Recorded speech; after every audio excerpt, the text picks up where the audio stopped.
बच्चों, आज हम क्लास 11 का चैप्टर 8 के जर्नल का एक पार्ट करने वाले हैं जिसका नाम है entries for some specific transactions, जिसमें पहले पढ़ेंगे बैड डेट्स के बारे में। सबसे पहली बात, बैड डेट होता क्या है? द डेटर यानी जिसको हमने अपना माल बेचा था उधार में, ठीक है, उससे हमें अमाउंट रिसीव नहीं होती है, तो इसे बैड डेट कहते हैं। ठीक है, यानी वो सिचुएशन जो डेटर होते हैं, डेटर वो व्यक्ति जिसको हमने उधार माल अपना बेचा होता है, वो व्यक्ति डेटर कहलाता है आपका। ठीक है, अब हमने उसको सामान बेच दिया है और वो किसी कारणवश अपनी पेमेंट हमें दे नहीं पा रहा है, तो सिचुएशन को कहेंगे बैड डेट कहलाएगा। ठीक है, जो अमाउंट हमें उससे रिकवर नहीं हो रही वो अमाउंट हमारी बैड डेट कहलाएगी। ठीक है, तो बैड डेट जो होता है बिजनेस का लॉस होगा। ठीक है, इट मींस एक्सपेंस कहला सकता है। ठीक है, तो जो अमाउंट हमें रिकवर हो जाएगी वो तो अलग बात है, लेकिन जो अमाउंट हमें रिकवर नहीं हो रही, मतलब उससे मिल नहीं रही, वो क्या कहलाएगी? हमारी बैड डेट कहलाएगी। क्या कहलाएगी? Bad debt. तो इसकी जनरेटिव कैसे करेंगे हम? तो देखा जाए तो बैड डेट जो होता है बिजनेस का एक्सपेंस होता है। बैड डेट बिजनेस का एक्सपेंस होता है और डेटर बिजनेस की असेट होती है। ठीक है, एज पर हमारा जो रूल होता है, जब भी हमारे एक्सपेंस बढ़ रहे होते हैं तो डेबिट होते हैं, एक्सपेंस जब भी बढ़ रहे होते हैं तो डेबिट होते हैं, और असेट यानी डेटर सिचुएशन में क्या हो रही है? कम हो रही है, बिकॉज हमारे डेटर बैड डेट में कन्वर्ट हो गए, और जब डेटर हमारे बैड डेट में कन्वर्ट होंगे उतना अमाउंट बैड डेट हमारा बढ़ जाएगा और डेटर क्या हो जाएगा? कम हो जाएगा। तो डेटर जितने अमाउंट से कम हो रहा होगा वो अमाउंट के लिए डेटर क्या होगा? क्रेडिट करेगा, क्योंकि जब भी असेट घटती हैं वो क्रेडिट होती है, जिसकी वजह से हमारी जनरल एंट्री बनती है bad debt account debit to debtors account. ठीक है, हमारा नरेशन बनेगा बी amount not recoverable written off as bad debt. ये हमारी पहली इंफॉर्मेशन आ गई। और दूसरी बात है, अगर मान लीजिए हमारे डेटर ने हमें कुछ अमाउंट दे दी है, उसके बाद बाकी अमाउंट नहीं दे रहा है, मतलब क्या है कि कुछ पैसा हमें मिलना था। सपोज करो हमने उसको उधार माल बेचा था, कितने का? 20,000 रुपए का। कितने का? 20,000 का हमने सामान बेचा उसको, उसने हमें 5,000 कैश दे दिया और बाकी के लिए हमें बुलाया जा रहा है, हमें पेमेंट दे ही नहीं रहा है, हम बार बार जा रहे हैं, बार बार पेमेंट नहीं दे रहा, कोई ना कोई बहाना बनाया जा रहा है।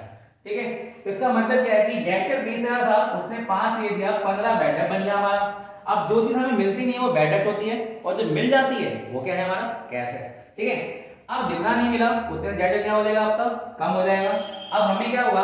5,000 तो डेटर मिल गया, एक तो उससे कम होगा, और 15 नहीं मिला तो डेटर किसमें कन्वर्ट हो गया? बैड डेट में कन्वर्ट हो गया। जितनी अमाउंट से बैड डेट में कन्वर्ट होगा उतनी अमाउंट से डेटर कम भी तो होगा। ठीक है, तो कुल मिला के 5 यहाँ कम हुआ, 15 यहाँ कम हुआ, तो कुल मिला के 20,000 रुपए क्या हो गया? आपके डेटर के कम हो गए। और कभी भी ऐसे अगर कम होती है तो क्रेडिट होती है। क्या होती है? क्रेडिट। जैसे डेटर यहाँ क्या हो रहे हैं? क्रेडिट हो रहे हैं। दूसरी बात, कैश हमारा क्या हो रहा है? बढ़ रहा है, और कैश बढ़ेगा तो असेट बढ़ेगा, और असेट जब भी बढ़ती है तो होता है डेबिट, इसलिए हमारी असेट यहाँ पर यानी बैंक यानी कैश जो होगा हमारा डेबिट होगा। तीसरी बात, आपका जो बैड डेट होगा, बैड डेट होता है आपका एक्सपेंस, और एक्सपेंस जब भी बढ़ता है वो होता है डेबिट, और एक्सपेंस बढ़ेंगे तो डेबिट होगा, और डेबिट होगा तो बैड डेट अकाउंट डेबिट, जिसकी वजह से आपकी एंट्री बनेगी 5,000 आपका कैश में आएगा। ठीक है, उसके बाद आपका 15,000 आपका बैड डेट के नाम से आएगा, 20,000 का आपका डेटर आएगा। ठीक है, और नरेशन क्या लिखोगे? बीइंग द अमाउंट रिसीव्ड, जितनी अमाउंट रिसीव हुई वो, and balance written off as bad debt not recoverable, जितनी अमाउंट मिली, मान लीजिए आपको कितना मिला है? ₹5,000 रिसीव हो गया, और जो बैलेंस बच गया यानी कितना बच गया? 15,000, वह आपका रिटर्न ऑफ हो गया किसके रूप में? Bad debt not recovered. ठीक है,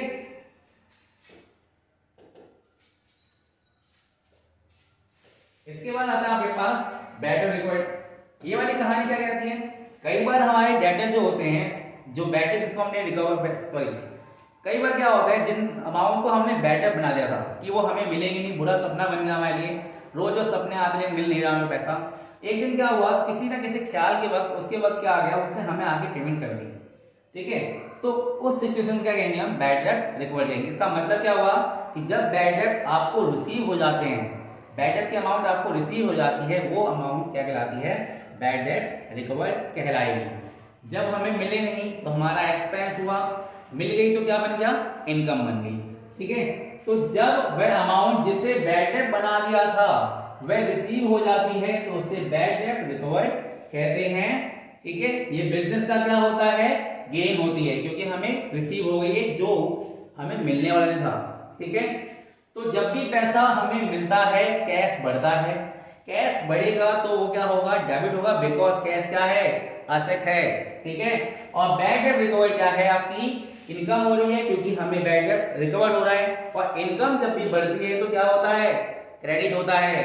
ठीक है, तो क्या होगा, कैश हमारा बढ़ रहा है तो होगा डेबिट, और बैड डेट हमारे यानी बैड डेट किसमें कन्वर्ट हो गए, एक्सपेंस में, एक्सपेंस से इनकम में कन्वर्ट हो गए, दैट्स व्हाई वो क्या बन गया, बैड डेट रिकवर्ड बन गए। इसलिए ये क्या होगा, क्रेडिट होगा। इसकी वजह से हमारी एंट्री क्या बनेगी, cash account debit to bad debt recovered account. ठीक है, जितनी अमाउंट आपको मिल गई है उतनी अमाउंट आप यहाँ पे एंट्री कर दोगे। क्लियर, आओ अब नेक्स्ट पॉइंट पढ़ते हैं। कई बार क्या होता है, जो हमारा प्रोप्राइटर होता है वो अपने बिजनेस से कुछ अमाउंट निकाल लेता है। ठीक है, जैसे बोलते हैं कैश फॉर पर्सनल यूज। जब फर्म का मालिक यानी प्रोप्राइटर अपने पर्सनल यूज के लिए फर्म से कैश निकालता है तो ये प्रोसेस ड्राइंग कहलाता है। क्या कहलाता है, ड्राइंग कहलाता है, और ये फर्म का एक्सपेंस होता है। अब हो सकता है ना, कोई भी कारण हो सकता है, हो सकता है अपनी बेटी के लिए सामान ले जाता हो, ठीक है, अपने बिजनेस के गल्ले में से पैसा निकाला और ले गया। ठीक है, इसका मतलब क्या हुआ, बिजनेस के कैश में क्या आ जाएगी, इसकी वजह से कमी आएगी। ठीक है, तो इसका इफेक्ट दो जगह पड़ता है, एक पड़ता है आपके कैश पर, दूसरा पड़ता है आपकी ड्राइंग पर। फिर देखोगे कैश हमारा बिजनेस से जा रहा है, और जो जा रहा होगा कैश, तो कैश यानी असेट क्या होगी, हमारी कम होगी, और असेट जब भी कम होती है तो क्या होती है, क्रेडिट होती है। ड्राइंग हमारा एक्सपेंस है, बढ़ रहा है, और ड्राइंग जब भी बढ़ती है यानी एक्सपेंस जब भी बढ़ता है तो क्या होता है, डेबिट होता है, जिसकी वजह से एंट्री क्या कहलाएगी, drawing account debit to cash account, B cash withdrawn by proprietor for personal use. ठीक है, समझ में आया। ठीक है, आगे बढ़ते हैं। नेक्स्ट पॉइंट आता है, जब प्रोप्राइटर बिजनेस से कैश निकाल सकता है तो बिजनेस से गुड्स भी निकाल सकता है। कई बार उसे कुछ गुड्स बिजनेस की पसंद आ जाती है तो वो गुड्स अपने घर ले जाता है और खुद यूज करता है। तो सोचो जरा, जब उसने परचेज किया होगा तो गुड्स परचेज आपका एक्सपेंस होगा, बड़ा होगा, लेकिन उसी परचेज में से कुछ अमाउंट निकाल कर वो कहाँ ले जाता है, अपने घर ले जाता है। तो सोचो परचेज बढ़ेगा घटेगा, घटेगा ना। ठीक है, तो जब फर्म का मालिक यानी प्रोप्राइटर अपने पर्सनल यूज के लिए फर्म से गुड्स विड्रॉ कर लेता है तो ये फर्म का एक्सपेंस कहलाता है। ये भी तो ड्राइंग हुई, ये भी हमारे लिए क्या हो जाएगी, ड्राइंग होगी। तो इससे की वजह से क्या होगा, हमारा परचेज कम हो जाएगा। क्यों, परचेज क्या है, एक्सपेंस है, और एक्सपेंस जब भी घटता है तो क्या होता है, क्या होता है, क्रेडिट होता है। और ड्राइंग हमारा खर्चा होता है, और खर्चा जब भी बढ़ेगा तो क्या होगा, डेबिट होगा। तो हमारी एंट्री क्या बन जाएगी, drawing account debit to purchase account, being goods withdrawn for personal use. Clear. इसी हिसाब से हमारे क्या होते हैं, मालिक साहब जो होते हैं बिजनेस के, वो कई बार लोगों को दान दक्षिणा भी देते रहते हैं। ठीक है, जैसे गुड्स गिवन एज चैरिटी या डोनेशन। तो ठीक है, कई बार फर्म अपनी गुड्स को चैरिटी या डोनेशन के रूप में दे देती है। ठीक है, दान दक्षिणा भी करना जरूरी होता है। ठीक है, तो फर्म का ये क्या होता है, एक्सपेंस होता है। जो फर्म की परचेज क्या होता है, अब ये एक्सपेंस होगा तो हमारा क्या होता है, हमने अपने परचेज जब किया होगा उस अमाउंट से कुछ हिस्सा निकाल कर लोगों को दे दिया होगा। ठीक है, दान के रूप में, जिससे हमारे फंड की क्या बनेगी, परचेज वैल्यू क्या होती है, घट जाती है, और परचेज वैल्यू घटेगी।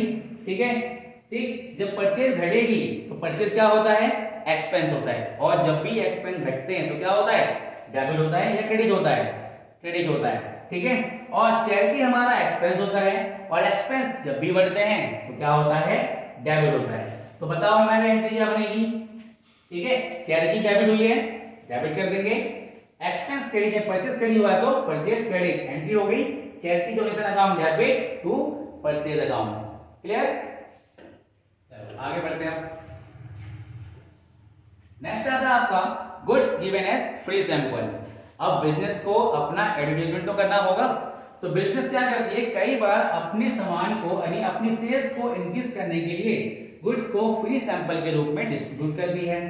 ठीक है, मिलता कुछ नहीं है, लेकिन हाँ इससे लोगों तक सामान पहुंचेगा, सामान पहुंचेगा, लोग फीडबैक देखेंगे, सामान को यूज करेंगे, उससे और ज्यादा हमारी सेल बढ़ेगी, लोग खरीदने आएंगे। ठीक है, ये फायदा होता है, इसलिए कहते हैं फर्म फ्री में डिस्ट्रीब्यूट। कहीं आप सोचो कि उसने फ्री में एमएलए बांट दिया लोगों को और क्या फायदा होगा, ठीक है। फर्म का होता है ये एक्सपेंस। अब जरा बताओ, फर्म ने अपनी परचेज में से इतना अमाउंट फ्री में डिस्ट्रीब्यूट कर दिया, तो फर्म का परचेज बढ़ेगा या घटेगा? फर्म का परचेज इससे क्या होता है, घटता है। जब फर्म का परचेज की वैल्यू घटती है तो एक्सपेंस भी घटेगा।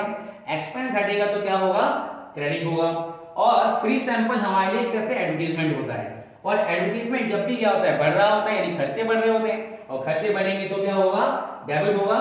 तो एंट्री क्या होगी, फ्री सैंपल यानी एडवर्टाइजमेंट एक्सपेंस डेबिट हो जाएगा और परचेज आपका क्रेडिट हो जाएगा। एंट्री होगी free sample advertisement account debit to purchase account, because narration क्या बनेगा, being goods distributed as free sample. ये हमारी होगी इसकी एंट्री। क्लियर? इसी हिसाब से कई बार क्या होता है, सामान को आप कहीं लेन देन कर रहे होते हो, बेचते हो, लेके आते हो, तो स्टॉक में क्या होता है, कई बार स्टॉक के अंदर चोरी हो जाते हैं या आग लग जाती है, ठीक है। दुखद घटना है हमारे लिए, लेकिन सहनी पड़ती है। तो इसीलिए हम कुछ ना कुछ कई बार इंश्योरेंस करा रखते हैं। कई अमाउंट पे इंश्योरेंस होता है, कहीं पर नहीं होता है, ठीक है। तो loss of stock by theft या फायर, ये फर्म का होता है लॉस, जिससे फर्म के परचेज की वैल्यू में कमी आती है, ठीक है। अब लॉस बाय फायर होता है एक्सपेंस यानी लॉस, और लॉस जब भी बढ़ते हैं तो क्या होता है, डेबिट होता है। परचेज हमारा होता है एक्सपेंस। अब परचेज की वैल्यू घट रही है बिकॉज हमें लॉस हुआ था, या तो फायर हुआ होगा या इससे चोरी हो गया होगा। तो जब इससे होगा तो हमारा परचेज कम होगा, और परचेज जब भी कम होगा तो क्या होगा, क्रेडिट। एंट्री क्या होगी, loss by fire theft account debit to purchase account. क्या बनेगा, being good destroyed by the fire और थेफ्ट। ये तो आपकी बात है दूसरी कि आपने क्या किया, आपको लॉस हो गया, सामान चोरी हो गया या आग लग गई होगी उसके अंदर, ठीक है। अब आग लग चुकी है, फ्री सैंपल बांट दिया है। हाँ, अगर मान लीजिए गुड्स को हमने क्या किया है, इंश्योरेंस करा रखा है, यानी कुछ अमाउंट का इंश्योरेंस हो जाता है गुड्स में। अगर इंश्योरेंस है तो आप बड़े खुश हो, यार लुटेगा कोई दिक्कत नहीं, पैसा तो आ ही जाएगा, है कि नहीं। तो क्या होगा, अगर गुड्स आपकी इंश्योर्ड है तो जितना आपका लॉस हुआ होगा उसके लिए आप क्लेम भेज दोगे इंश्योरेंस कंपनी के पास। हाँ, इंश्योरेंस कंपनी हमारा सामान लूट गया है, आप हमारे पैसे भेज देना, ठीक है। तो insurance company account debit to insurance और लॉस बाय फायर और थेफ्ट अकाउंट। क्योंकि देखो इंश्योरेंस कंपनी क्या करेगी, आपके लॉस जो पहले डेबिट हुए थे अब वो क्या कम हो जाएंगे, क्योंकि उसको उसका जो रिस्पॉन्सिबिलिटी होगा कौन लेगा, इंश्योरेंस कंपनी लेगी। तो इंश्योरेंस कंपनी आपके लिए बढ़ जाएगी और आपके लॉस घट जाएंगे उतने के लिए, ठीक है। फिर अगर मान लीजिए हमें इंश्योरेंस कंपनी का पहुंचाने के बाद पूरा क्लेम मिल जाता है कि भाई इंश्योरेंस कंपनी ने सारा पैसा दे दिया, तो बड़े मजे आ गए हमारे लिए। तो जब पूरे मजे आएंगे आपको तो आपको सारा पैसा मिल जाएगा, तो जो भी आपका लॉस था सारी इनकम बन गई थी, तो इंश्योरेंस कंपनी क्या उठने के लिए क्रेडिट हो जाएगी और बैंक अकाउंट उठने के लिए क्या होगा, डेबिट हो जाएगा, ठीक है। देखिए बैंक हमारे पास आ रहा है, ये बढ़ रहा है इसलिए डेबिट हुआ, और इंश्योरेंस कंपनी क्या हो रही है, घट रही है, क्योंकि उसने हमारी पेमेंट कर दी है। जितने अमाउंट उसने पे की उतने के लिए क्या करेगा, उसका लायबिलिटीज घट जाएगा हमारे ऊपर से, तो वो क्रेडिट हो जाएगी। और हमारा बैंक होती है असेट, असेट बढ़ती है तो क्या होगा, डेबिट होगा, ठीक है। सपोज अगर हमें इंश्योरेंस कंपनी पूरा पैसा ना दे, पूरा क्लेम ना दे, बोले नहीं कुछ सामान तो आपका बच गया है, वो जला नहीं है या चोरी नहीं हुआ है, उतना अमाउंट हम आपको नहीं देंगे, तो क्या होगा, जितना अमाउंट हमें देगी वो, ठीक है, वो तो हमारे बैंक में चल जाएगा, और जो अमाउंट हमें नहीं मिला इसका मतलब वो तो लॉस था ही हमारे लिए। वो लॉस अगर बढ़ेगा तो क्या होगा, डेबिट होगा, और उतने के लिए क्या होगा, पूरे अमाउंट के लिए हमारी इंश्योरेंस कंपनी क्या हो जाएगी, क्रेडिट हो जाएगी। जैसे कि मान लो हमें मिलना था 1 लाख रुपए, ठीक है, अब इंश्योरेंस कंपनी ने हमें सिर्फ दिए कितने, 95,000 दे दिए, ठीक है। ये 95,000 आपके बैंक में चले जाएंगे, ठीक है। इंश्योरेंस कंपनी के नाम पर कितना आएगा, बोलो, 1 लाख आएगा, और बचा कितना, 5,000 हमारा लॉस बाय फायर हो जाएगा या थेफ्ट हो जाएगा। क्लियर हुई बात की नहीं, ठीक है। ये चीज हो रही है, तो बैंक कितने से डेबिट हो जाएगा, कितने से, 95,000 से, ठीक है। आपका लॉस हो गया आपको 5,000 का, और 1 लाख रुपीज से आपका इंश्योरेंस कंपनी क्या होगी, क्रेडिट हो जाएगी। आई होप क्लियर होगा।